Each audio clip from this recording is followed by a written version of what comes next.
If you're a worship pastor, a worship leader, or a worship team member who wants to develop a spirit-led culture in your team, I have a few suggestions for you.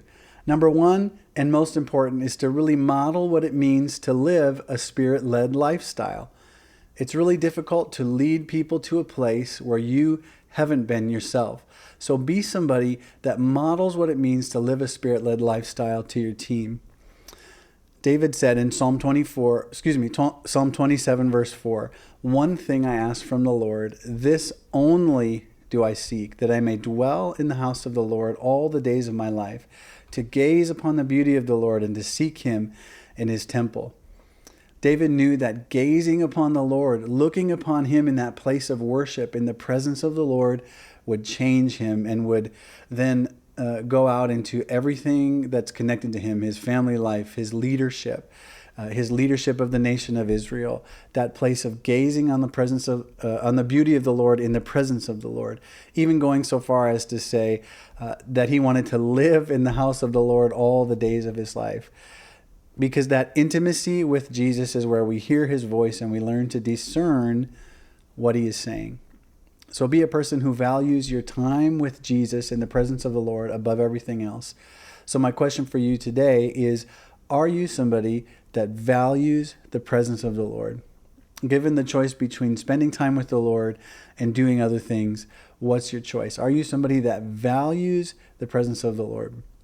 Number two, you got to know the Word. If you want to be somebody who develops a spirit-led worship culture in your church and on your team, you got to know the Word of God.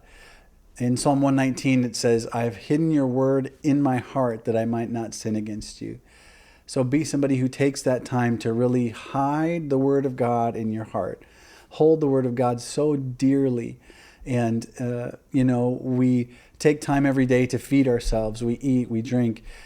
Be somebody who feeds your spirit daily with that bread of life, that Word of God. Value the Word of God. And thirdly, you have to practice. You have to practice. I know it sounds counterintuitive, but if you want to develop a spirit-led worship culture, leave space in your rehearsals to practice flowing in the Spirit as a team.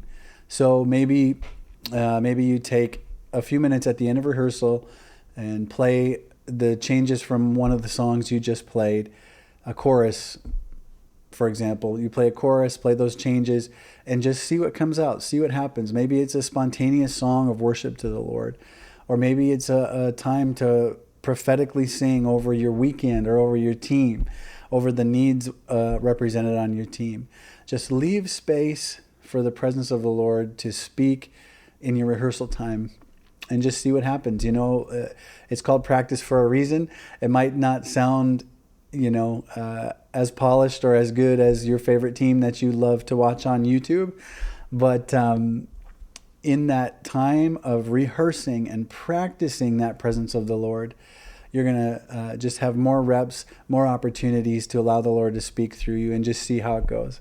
So there's a few keys for you to develop a spirit-led worship culture on your worship team.